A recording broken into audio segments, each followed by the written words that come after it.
नमस्कार साथियों, आज हम बात करेंगे गौतम बुद्ध के 15 ऐसे अनमोल सूत्र जो गौतम बुद्ध जी ने उस समय दिए थे जब उन्हें ज्ञान की प्राप्ति हो चुकी थी।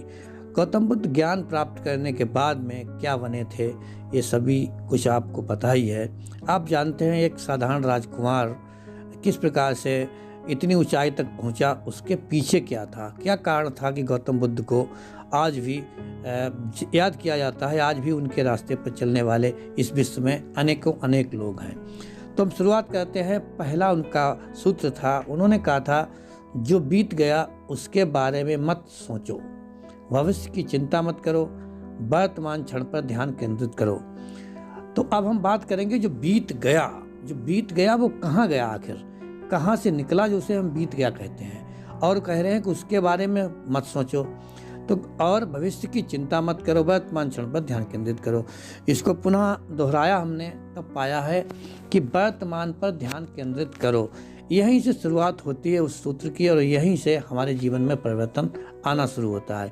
वर्तमान पर ध्यान केंद्रित करो, क्योंकि आपके पास जो भी है, आपकी कुल मिलाकर कोई जो जमा पूंजी है वो वर्तमान है। क्योंकि वर्तमान है, थोड़ी देर में अभी जो है क्या बनेगा, अभी थोड़ी देर में वो भूतकाल बन जाएगा, अर्थात बीत जाएगा।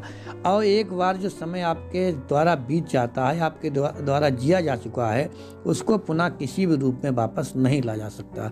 जैसे तीर कमान से अगर निकल जाए, फिर वो तीर कुछ भी हो जाए, चाहे उससे कहीं आग लगी हो, चाहे उससे किसी के प्राण गए हों, और चाहे उससे प्रकाश की किरण निकली हो, लेकिन हम उसको वापस नहीं कर सकते हैं क्योंकि वो बीत गया है।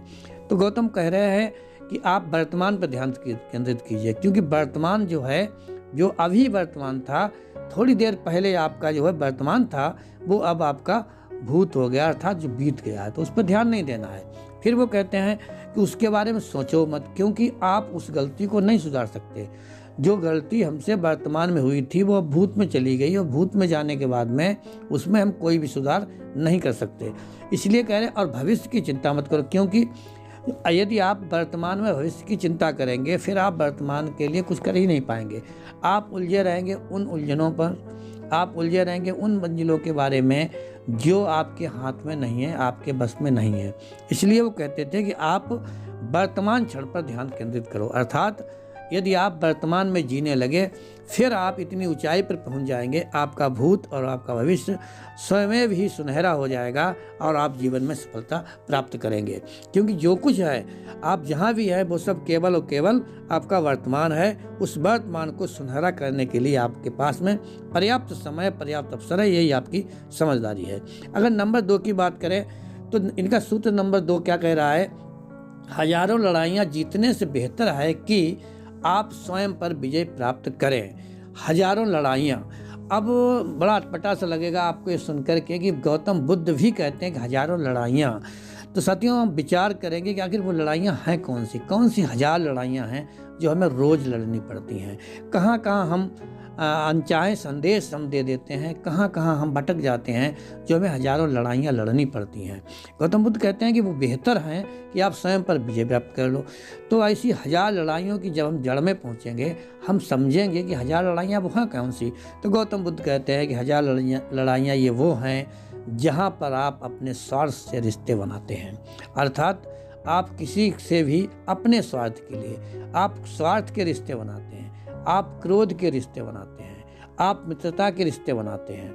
ये सारे रिश्ते आप बनाते हैं जहाँ की केंद्र में आप अपने आप को रखते हैं, और वहाँ भी आपका स्वार्थ है, आपकी दुश्मनी है, आपका निजी स्वार्थ है। फिर आप वो, तो पहले तो आपको अपने आप से लड़ाई लड़नी पड़ेगी कि हम निष्पक्ष हो जाएं, हम बिना मित्रता और बिना शत्रुता के अपने को जीने लगें। सामने वाले से हमें मित्रता करनी या शत्रुता करनी, ये विचार आपके मन में रहेंगे, फिर आप वो अपने उससे रिश्ते नहीं बना पाएंगे, क्योंकि आप पहले से सोचे बैठे हैं कि अगर इससे मेरा स्वार्थ सिद्ध होता है तब इससे मित्रता करेंगे, और इससे अगर हमारी हानि लगती है तो हम शत्रुता करेंगे। इसलिए वो कहते हैं कि ये लड़ाइयाँ मत लड़िए, आप कहीं मत पहुँचिए, आप ऊंचे पद पे ना पहुँचे, आप ऊंचा मुकाम ना आपके पास हो, आप राजा ना बने, कोई बात नहीं, इन लड़ाइयों में ना पड़े। पहले आप अपने आप पर विजय प्राप्त करें, अर्थात आपका अपने मन पर पूर्ण नियंत्रण होना चाहिए। इनका यही संदेश था कि इस प्रकार की हजारों लड़ाइयाँ हम रोज़ किसी न किसी से इसीलिए हम उलझ जाते हैं क्योंकि हम उससे अपना स्वार्थ सिद्ध करना चाहते हैं, और जब हमारा स्वार्थ सिद्ध नहीं होता है तब हम उसके साथ में लड़ते झगड़ते हैं, और अंत में क्या होता है, उन दुखों को भोगते हैं जो मुझे नहीं भोगने चाहिए। यही संदेश था गौतम बुद्ध का। ये दूसरा सूत्र था कि उन लड़ाइयों में न लड़ करके सबसे पहले हम स्वयं पर विजय प्राप्त करें। और स्वयं पर विजय प्राप्त करने का मतलब ये है कि हमारा मन पूरी तरह से हमारे नियंत्रण में हो, हमारी इच्छाएं हमारे नियंत्रण में हो, हमारी इंद्रियां हमारे नियंत्रण में हो, हमारे वचन हमारे नियंत्रण में हो, हमारे संबंध हमारे नियंत्रण में हो, अर्थात हमारा पैसा भी हमारे नियंत्रण में हो और हमारा स्वास्थ्य भी हमारे नियंत्रण में हो। तो जितनी लड़ाइयाँ बाहर से हम लड़ रहे हैं वो पहले हम अपने से लड़ें, और उन लड़ाइयों को लड़ने में अगर हम जीत गए फिर हमारी विजय बहुत शानदार होगी और हमें किसी से कोई मतलब नहीं रहेगा। अर्थात हम अपने आप पर विजय प्राप्त करने के बाद में कहीं भी हमारी कोई लड़ाई नहीं होगी। अगले वचन की अगर बात करें तो गौतम बुद्ध का तीसरा जो सूत्र है, तीसरा सूत्र हमें बताता है कि स्वास्थ्य सबसे बड़ा उपहार है। स्वास्थ्य सबसे बड़ा उपहार है, संतोष सबसे बड़ा धन है, और वफादारी सबसे बड़ा संबंध है। अब यहाँ पर यही कारण है कि सारे संसार में गौतम बुद्ध ही एक ऐसे हुए हैं जिन्होंने कभी किसी चमत्कार की बात नहीं की, कभी नहीं इन्होंने कहा ये करने से ये हो जाएगा। ये कहते हैं कि आप अपने स्वयं के ऊपर काम कीजिए, अर्थात आप अगर स्वयं पर ध्यान देते हैं, आप अपने चाल चरित्र पर, आप अपने मन पर, आप अपने इंद्रियों पर, आप अपने वचनों पर, आप अपने प्रेम पर, सब कुछ जो है आपको स्वयं पर ही करना है। वो कहीं नहीं कहते थे किसी यात्रा पर जाने से होगा या कुछ करने से होगा, कहीं चमत्कार की उन्होंने बात की नहीं की, कहीं जादू टोने की बात नहीं की। इन्होंने कहा है कि आप जो है अपने काम कीजिए। तो कह रहे हैं स्वास्थ्य सबसे बड़ा जो है वो उपहार है। वो कह रहे हैं यदि आप तन से मन से संपन्न हैं फिर आपसे बड़ा कोई इस दुनिया में नहीं है। अर्थात आप अपने आप पर ध्यान दीजिए, आप मानसिक शांति को प्राप्त हों, आप शारीरिक शक्ति को प्राप्त हों। इस प्रकार से यही सबसे बड़ा आपका जो है उपहार है। फिर कहते हैं संतोष सबसे बड़ा धन है। वो कहते हैं असीमित इच्छाएं हैं। उन्होंने कहा है इस इच्छाएं जो हैं असीमित हैं, इनको रोकना जो है बहुत मुश्किल काम है, लेकिन व्यक्ति रोक सकता है। और वफादारी सबसे बड़ा संबंध है। यहाँ वफादारी का मतलब है कि आप जिसके भी साथ हैं मानवता का रिश्ता रखें, अर्थात आपके आचरण में झूठ, लालच, भय, हिंसा ये नहीं होना चाहिए।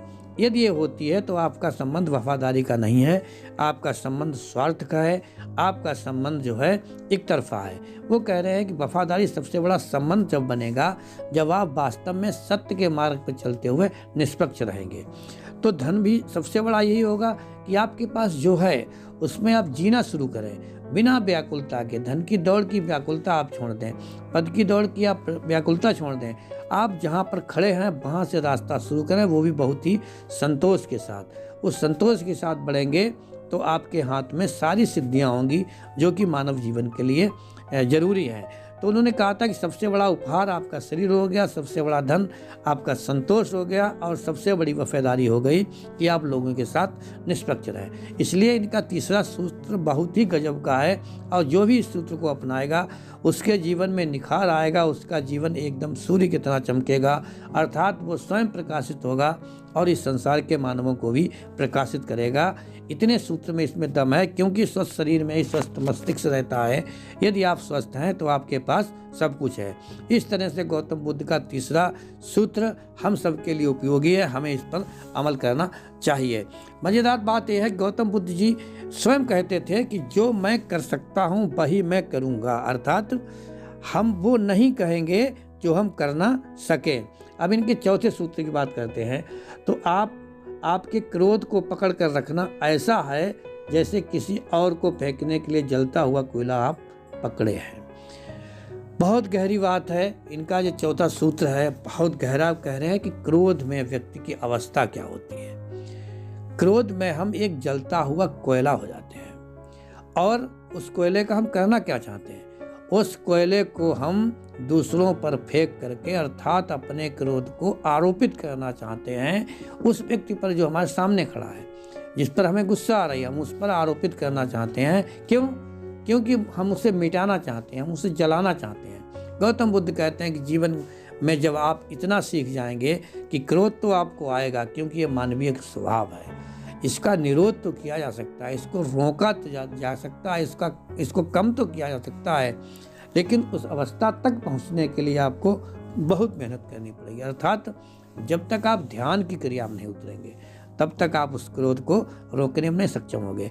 तो कितना कठिन बताया है। गौतम बुद्ध कहते हैं जिस प्रकार से एक जलता हुआ कोयला जो अभी आपने पकड़ा था दूसरे को जलाने के लिए, दूसरे के ऊपर फेंकने के लिए, दूसरे को भस्म करने के लिए, उस कोयले को आपने अपने हाथ में पकड़ लिया, अर्थात अब उसे आपको रोकना है। तो क्रोध को रोकना कितना कठिन है ये इस सूत्र में बताया गया है कि आप क्रोध को तभी रोक सकते हैं जब आप उस जलते हुए कोयला को अपने हाथ में रखने में समर्थ हो जाएंगे। अर्थात कह रहे हैं क्रोध को रोकना बहुत मुश्किल है लेकिन असंभव नहीं है, आप उसको रोक सकते हैं। सार इस सूत्र का यही था कि व्यक्ति को क्रोध नहीं करना चाहिए।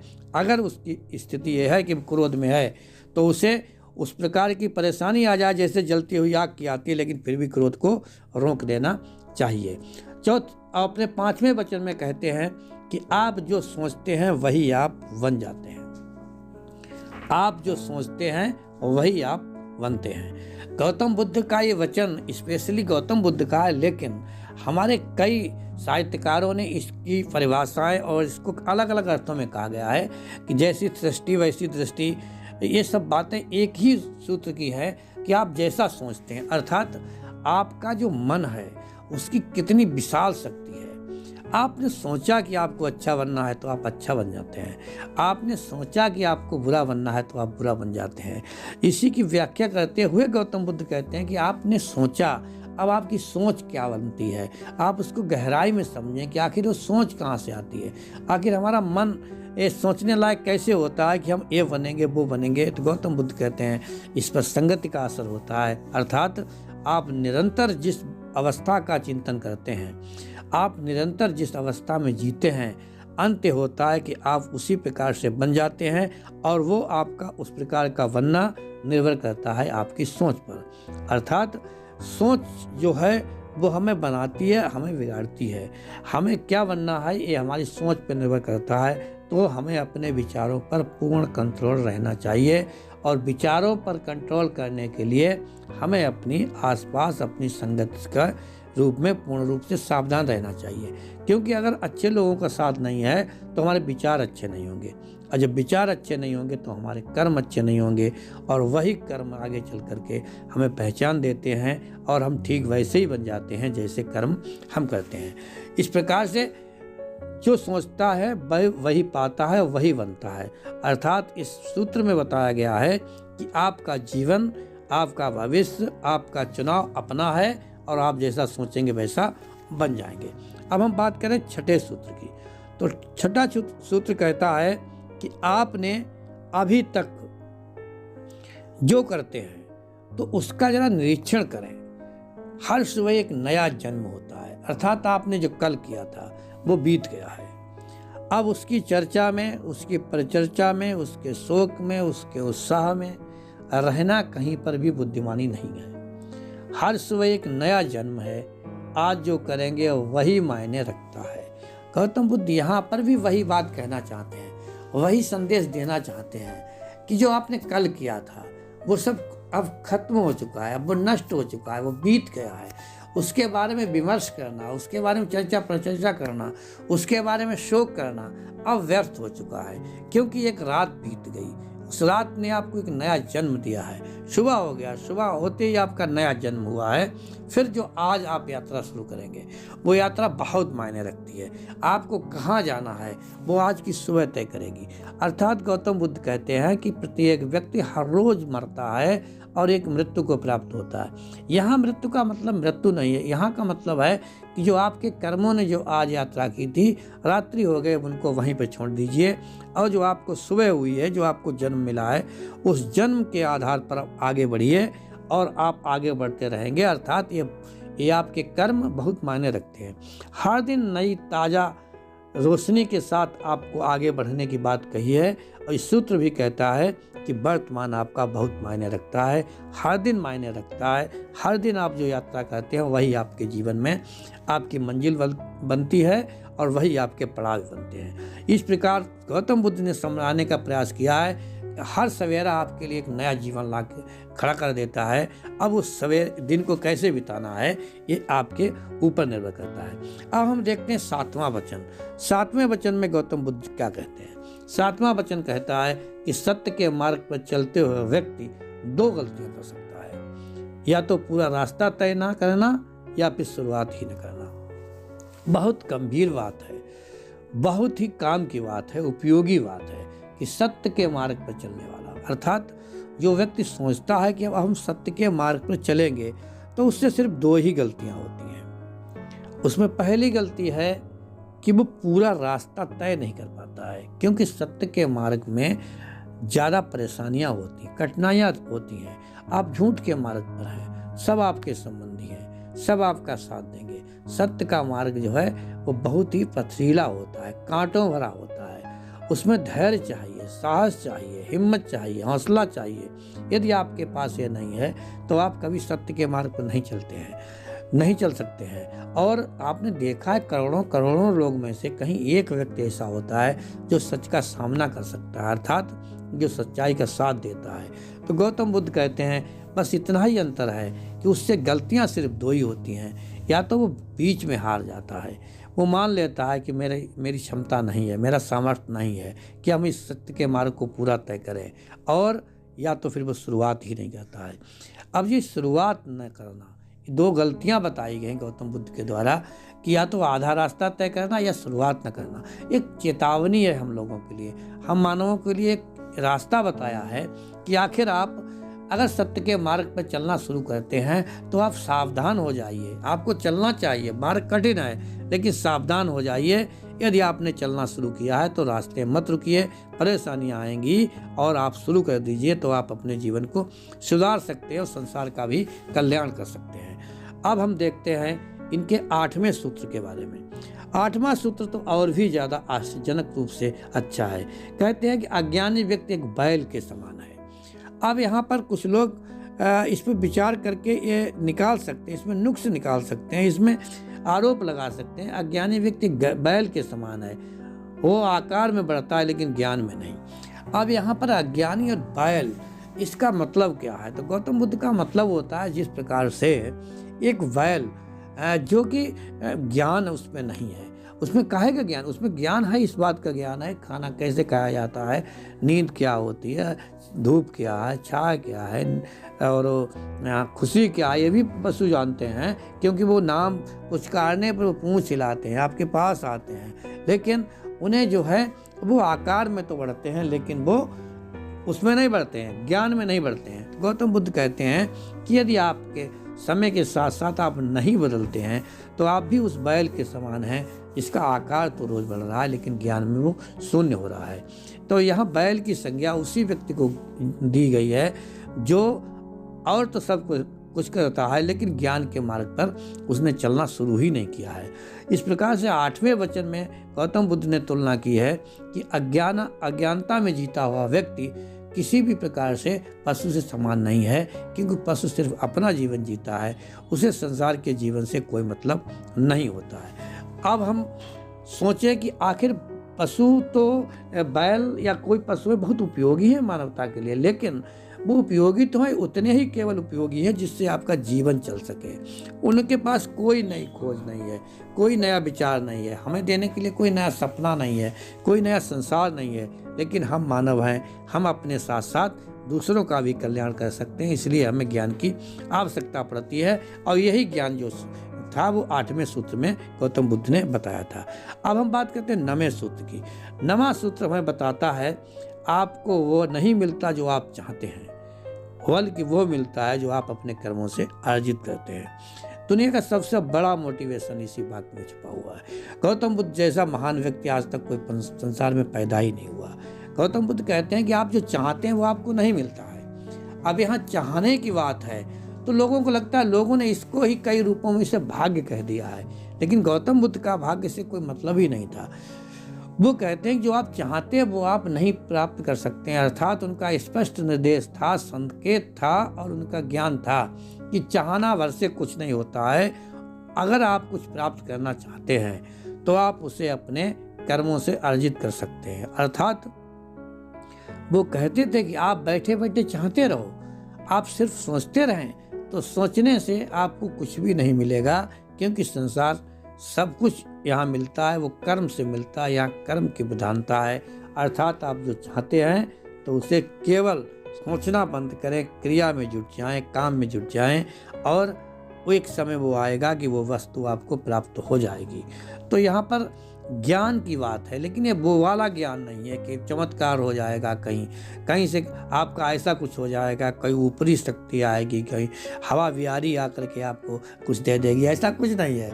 यहाँ पर वो कहते हैं कि आप जो भी चाहते हैं वो अपने कर्मों से अर्जित करें, और कर्म आपके इतने ठोस होने चाहिए, सत्य के मार्ग पर चलने होने चाहिए और मानवता के कल्याण वाले होने चाहिए, तो आप अपने कर्मों से जो चाहते हैं वो प्राप्त कर सकते हैं। वरना सोचने भर से आपको कुछ नहीं मिलेगा, और आप जितने सपने देखेंगे वो सपने पूरे तभी होंगे जब आप सत्य के मार्ग को अपना करके कर्मों में लग जाएंगे। ये कर्म आपको मंजिल तक पहुंचा देंगे।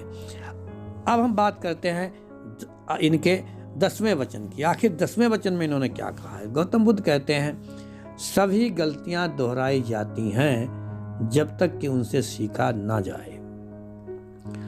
यहाँ पर भी कितना छोटा सूत्र है, लेकिन इसके अर्थ कितने गंभीर हैं। सभी गलतियां दोहराई जाती हैं, अर्थात हर व्यक्ति वही काम करता है जिससे वो असफल हो जाता है, ठोकर लगती है, दिलो दिमाग उसका हिल जाता है, कहीं का नहीं रहता है, अर्थात असफलताओं के अंबार उसके साथ लग जाते हैं, लेकिन वो गलती के कारण, क्योंकि उसने पिछली गलती से कुछ सीखा नहीं था। अर्थात जो उसे चोट लगी थी, जो उसका मन मस्तिष्क पर उसका बुरा प्रभाव पड़ा था। क्यों असफलताएं हमें अंदर से और बाहर से दोनों से तोड़ देती हैं, हमारा संसार से नाता तोड़ देती हैं, क्योंकि कोई भी व्यक्ति असफल व्यक्ति से कोई भी संबंध रखना नहीं चाहता है। हर व्यक्ति चाहता है कि वो सफल व्यक्ति के साथ रहे, मगर जब हम गलतियां बार बार दोहराते हैं तो सफलता हमारे पास नहीं आती है। गौतम बुद्ध कहते हैं कि आप तब तक गलतियां जरूर दोहराएंगे जब तक कि आप उनसे कुछ सीखेंगे नहीं। यहाँ पर उनका सीधा मतलब था कि हर गलती से सीख लो, फिर वो गलती आप दोबारा नहीं दोहराएंगे, क्योंकि एक ही सांप आपको अगर 2 बार डसता है तो गलती सांप की नहीं आपकी है, क्योंकि आप जानते हैं उस राह पर खतरा है, फिर भी आप उसी राह पर चलते हैं, तो गलती आपकी है, सांप की नहीं है, क्योंकि सांप आपके रास्ते पर नहीं आता है, बल्कि आप सांप के रास्ते पर गए थे। तो गौतम बुद्ध का कहना था कि आपकी हर गलती, क्योंकि आप मानव हैं, आपकी हर गलती आपको सिखाने की आती है। यदि आप उससे कुछ नहीं सीखते हैं, फिर आप मानव कहलाने के अधिकारी नहीं हैं। ये उनकी शिक्षा थी। अब हम 11वें वचन की बात करें कि आखिर 11वें वचन में ऐसा क्या खास था जो गौतम बुद्ध ने हमारे लिए दिया था। उन्होंने कहा था, खुशी का कोई रास्ता नहीं होता, खुशी खुद एक रास्ता है। कितना छोटा वाक्य है, कितना सरल वाक्य है, जिस खुशी को पाने के लिए हम सारे लोग रात दिन मेहनत करते हैं, जाने कितने उपाय करते हैं, लेकिन वो खुशी आखिर रहती कहाँ है। क्या है आखिर वो खुशी जिसको प्राप्त करने के लिए लोग नाना प्रकार के उपक्रम करते हैं। तो गौतम बुद्ध कहते हैं कि उस तक पहुंचने का कोई रास्ता ही नहीं है। क्यों? खुशी खुद एक रास्ता है। अर्थात आप जो भी करते हैं उसे यदि आप मन लगा कर करते हैं, खुश होकर करते हैं, प्रसन्नता पूर्वक करते हैं, फिर जो उससे प्राप्त होता है वही खुशी है, और आप उसे बाहर ढूंढने जाते हैं। आप चाहते हैं कि इसको प्राप्त करने के बाद हमें ये हो जाएगा, वहाँ पहुँचने पर हमें ये हो जाएगा। अर्थात हम कुछ पा लेंगे तब हमें खुशी मिलेगी, हम कुछ खो देंगे तब हमें खुशी मिलेगी, हमारे पास कुछ आ जाएगा तब हमें खुशी मिलेगी। गौतम बुद्ध इसके सख्त खिलाफ हैं। वो कहते नहीं, जीवन में जो तुम्हारे पास है, प्रकृति ने जो तुम्हें बख्शा है, जो आपको भोगने को है आज आपके पास, जो रास्ताएं हैं, जो सीढ़ियां हैं, उन पर चढ़ कर के, उन पर चल कर के, वहीं से शुरू करके यदि आप अपना जीवन उत्साहपूर्वक कर्मों में व्यस्त होकर, अर्थात एक नए उल्लास के साथ अपनी यात्रा शुरू करते हैं, तो वो यात्रा आपको खुशी तक ले जाता है। अर्थात आप चल रहे हैं यही खुशी है। तो वो कहते हैं कहीं ढूंढने से प्रसन्नता नहीं मिल सकती, प्रसन्नता के साथ आप अपना काम कीजिए, आप प्रसन्न होंगे, आपको फिर कहीं कुछ तलाश करने की आवश्यकता नहीं होगी।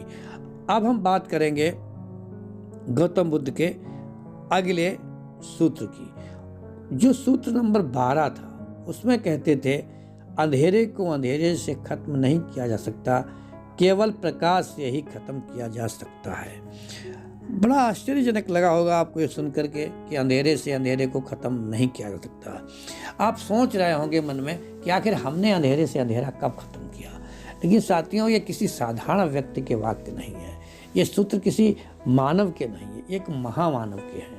एक महामानव जो तपस्या से तप कर आया था, जो अपने आप में स्थिर होकर आया था, जो राजमहल को छोड़ के आया था, उस व्यक्ति के ये वाक्य हैं। इसे समझने के लिए आपको स्थिर होना पड़ेगा, जोर देना पड़ेगा अपने मन मस्तिष्क पर, क्योंकि वो कह रहे हैं अंधेरे से अंधेरे को ख़त्म नहीं किया जा सकता।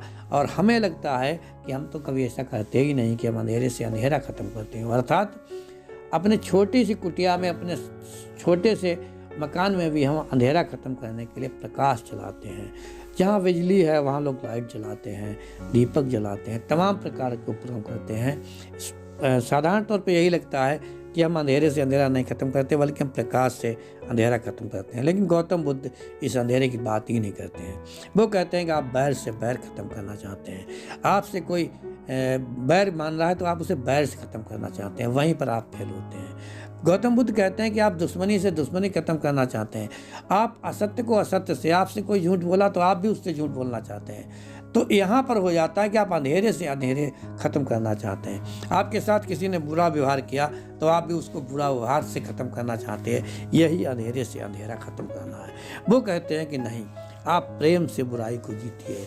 आप जो है अज्ञानता से जो है नहीं अज्ञानता मिटा सकते हैं, आप ज्ञान का रोशनी जला दीजिए, आपके अज्ञान मिट जाएगा। यही इनका सूत्र था कि आप अंधेरे से अंधेरा न ख़त्म करें। और हमारी पूरी मानवता, हम सारे लोग ये गलती रोज़ करते हैं, अर्थात हम टिट फॉर टैट की संभावना में रहते हैं। हम कहते हैं हम जैसे को तैसा हो जाएंगे। गौतम बुद्ध ही संसार में एकमात्र ऐसे व्यक्ति थे जिन्होंने बहुत पहले संदेश दे दिया कि अंधेरे से अंधेरा नहीं मिटाया जा सकता। यही कारण था कि गौतम बुद्ध पूरे संसार में माने जाते हैं, जाने जाते हैं, और लोग इनके वचनों पर चल कर के सत्य के मार्ग को जानते हैं। तो मैं विश्वास करता हूँ आप लोग समझ गए होंगे कि अंधेरे से अंधेरे का ख़त्म करने का मतलब है कि आप विपरीत परिस्थितियों में जाकर के और बुरे आदमी को अच्छा बना दें। जैसा कि उनके जीवन काल की घटना है, डाकू अंगुलमाल को उन्होंने डाकू बन करके नहीं, बल्कि उसे ज्ञानी बन करके उसके साथ अच्छा आचरण करके बदला था। ये था अंधेरे से अंधेरा ख़त्म करना। आप जो है सच्चाई से जीत सकते हैं। अब हम बात करेंगे इनके 13वें वचन की, 13वें सूत्र की। इन्होंने कहा अतीत को पकड़े रखना दर्द को बनाए रखना है। ये सूत्र भी वही बात कह रहा है कि अतीत को जो बीत गया है, आप पहले क्या थे, आप अच्छे थे बुरे थे, इस दोनों चीज़ों को भुलाना पड़ेगा। आप अच्छे थे तो फिर क्या आप आज अच्छा होना नहीं चाहेंगे? आप बुरे थे तो क्या आप आज बुरा होना ही चाहेंगे? वो कह रहे हैं जो भी आपके पास में है, जो अतीत में आप कर चुके हैं, वो आपको छोड़ना पड़ेगा, आपको वर्तमान में जीना पड़ेगा। और जो भी अतीत, क्योंकि हमारे अधिकांश हम जो लोग भोग चुके हैं, हम जो जीवन जी चुके हैं, तो एक अवस्था होती है, तो हमें क्या लगता है कि हम जीवन हमारा ठीक नहीं था। लेकिन ये कहने मात्र से कुछ नहीं होगा, ठीक नहीं था, वो भी हमारे द्वारा ही निर्मित था, वो हमारे द्वारा ही लिखा हुआ हिसाब था, वो हमारे द्वारा हुआ लिखा हुआ खत था, जो वापस आज हमें मिल रहा है और उसे पढ़ कर के हम आंसू आ रहे हैं। लिखा तो हमने ही था, लेकिन हम हमेशा दोष दूसरों को देते हैं, अर्थात हम ही ने अपना जो है निर्माण किया था कर्म, और आज उसका फल भोग करके हम पछता रहे हैं। तो गौतम बुद्ध कहते हैं कि अतीत में जो हो चुका है, अर्थात जो आपके भूतकाल में जो भी घटनाएं आपके साथ घटित हुई हैं, आपके द्वारा, दूसरों के द्वारा, उनको आज रोज़ पकड़ते हैं, उनको रोज़ याद करते हैं, तो सिर्फ आप अपने दर्द को बढ़ा रहे हैं, आप आगे बिल्कुल नहीं बढ़ रहे हैं। ऐसा करने से हमें बचना पड़ेगा। गौतम बुद्ध की शिक्षा यही है कि आप उसको भूल जाइए। जो हो चुका है, सुंदर था तब भी भूल जाइए, असुंदर था तब भी भूल जाइए, क्योंकि यदि आप उसे नहीं भूलेंगे फिर आप अगले मार्ग पर कैसे पहुँचेंगे। अर्थात अतीत कभी भी हमारे लिए सुखद नहीं हो सकता। अतीत को बढ़ कर के हम वर्तमान में जी करके फिर उससे अपना मुक्ति पालें, उससे हम छुटकारा पालें। गौतम बुद्ध ने अपने 13वें सूत्र में इतना बताया था। अब हम बात करेंगे 14वें सूत्र की। 14वें सूत्र में गौतम बुद्ध कहते हैं, अपने जीवन का उद्देश्य खोजें और इसे पूरी लगन से निभाएं। अब अपने जीवन का उद्देश्य खोजें। साथियों, जब भी आप आईने के सामने खड़ा होकर के एक दिन भी आपने एक अपने आप से प्रश्न कर दिया कि आखिर हम किसके लिए जी रहे हैं, होश में आप आ जाएंगे। जीवन आपका बदलना शुरू हो जाएगा और ऐसा हो जाएगा जैसे लग रहा है आपका आज नया अवतार हो रहा है, आपके अंदर एक नया प्रकाश बढ़ रहा है। क्योंकि सिर्फ खाने और कमाने के लिए हम पैदा हुए थे? क्या सिर्फ दूसरों से झूठ बोलने के लिए हम पैदा हुए थे? क्या हम दूसरों की चोरी बेईमानी करने के लिए पैदा हुए थे? क्या सारे संसार से बुराई करने के लिए हम पैदा हुए थे? तो अपने जीवन का उद्देश्य, हमारा जीवन का उद्देश्य ये है ही नहीं और हम इसी में लगे रहते हैं। जैसा कि कई विचारकों ने कहा है, इसी प्रकार के कई विचारकों ने कहा है कि आप अपने एक लक्ष्य को पकड़िए, एक उद्देश्य को अपनाइए और जब आप अपने लक्ष्य को, उद्देश्य को पकड़ लेंगे, फिर आपके साथ पास में जीने के लिए ऐसी रास्ता होगी और उस रास्ते पर चलने के लिए गौतम बुद्ध कहते हैं कि पूरी लगन से लग जाइए। अर्थात वो आपकी दुनिया बन जाए, वो आपका सपना बन जाए, वो आपका जीवन बन जाए। आपका खाना पीना, सोना उठना, बैठना, जागना, हंसना, सब कुछ आपका जब लक्ष्य बन जाएगा तो आप सफलता के वो सारे आयामों को प्राप्त करेंगे जो आपने सोचे थे। वो कह रहे हैं कि आप बिना उद्देश्य का जीवन जो है बिल्कुल व्यर्थ है। गौतम बुद्ध के जीवन का उद्देश्य अगर हम देखें तो राजमहल उनके जीवन का उद्देश्य नहीं था, सन्यासी बनकर उनके जीवन का उद्देश्य नहीं था, कहीं किसी को उपदेश देना उनके जीवन का उद्देश्य नहीं था। उनके जीवन का उद्देश्य था कि हम मानवता के कष्ट को कैसे कम करें। उन्होंने अपना उद्देश्य बनाया, वो पूरे हुए और आप अपना भी उद्देश्य बनाएं, हम अपना उद्देश्य बनाएं तो हम पूरे होंगे। अब हम बात करेंगे आखिरी वचन की, आखिरी सूत्र की, जो कि 15वें नंबर का है। उन्होंने कहा है, सभी प्राणी दुख से बचने के लिए प्रेम और करुणा के पात्र हैं। यहाँ पर जो गौतम बुद्ध कह रहे हैं, जो उनका उपदेश है बहुत अच्छा है। इतना अच्छा है कि आप समझ गए अगर तो फिर आप समझ ही जाएंगे। अर्थात वो कह रहे हैं कि सभी प्राणी करुणा और प्रेम के पात्र हैं। अर्थात हम किसी को दुख कैसे पहुंचा सकते हैं? हमें किसने अधिकार दे दिया कि हम किसी को दुख पहुंचाएं? अगर हम दुख किसी को नहीं पहुंचाएंगे तो फिर हमारे पास क्या विकल्प बचता है? सिर्फ एक विकल्प बचता है कि हम उससे प्रेम करेंगे और जब हम प्रेम करेंगे फिर वो हमारे लिए एक अच्छा व्यक्ति बन जाएगा। क्योंकि दुख तो हमने निरोध कर दिया है, दुख को हमने विदा कर दिया है। जब हमारे पास अब दुख बचा ही नहीं, जब हमने जीवन के रहस्यों को समझ लिया है, जीवन के उद्देश्य को समझ लिया है, जीवन की वास्तविकता को जान लिया है और जो ये सब जान लेता है उसके जीवन में दुख नहीं बचता है। अब जब दुख हमारे पास है ही नहीं, हम दूसरे को दुख क्या देंगे? अर्थात हमारे पास जो होता है वही तो हम बांटते हैं। अब हमारे पास ही दुख नहीं है हमारे, तो हम दूसरे को दुख कैसे देंगे? अब बांटने के लिए वो हमारे पात्र में ही नहीं बचा है। अब जब नहीं बचा है तब फिर हमारे पास क्या बचा है? हमारे पास प्रेम है, हमारे पास करुणा है और वही प्रेम और करुणा अब हम दूसरों को देंगे, अर्थात इस संसार को सुंदर बनाएंगे। तो उन्होंने कहा था कि सभी प्राणियों को दुख से बचाने के लिए पहले तो आप अपने दुख से बचिए और अपने दुख से बचने का मार्ग यही है कि आप जीवन की सच्चाई को समझें, आप दया, करुणा और प्रेम के भाव को अपने अंदर लाएं, जीवन की वास्तविकता को समझें कि आखिर हम यहाँ क्यों जीवित हैं, हम यहाँ क्यों हैं और मेरे होने से इस संसार पर क्या असर पड़ता है। ये हमने जान लिया, फिर हम दूसरों को भी दुखों से बचाएंगे, अर्थात फिर हम प्रेम देंगे, करुणा करेंगे, फिर हमारी वजह से कोई भी दुखी नहीं होगा। ये था गौतम बुद्ध का 15वां और अंतिम सूत्र। साथियों, ये वीडियो आपको कैसा लगा? अच्छा लगा हो तो इसे लाइक करें, अपने दोस्तों को शेयर करें, कमेंट्स करें, चैनल को सब्सक्राइब करें। कल फिर मिलते हैं एक नए वीडियो के साथ, गौतम बुद्ध की अन्य शिक्षाओं के साथ। तब तक के लिए जय हिंद, जय भारत।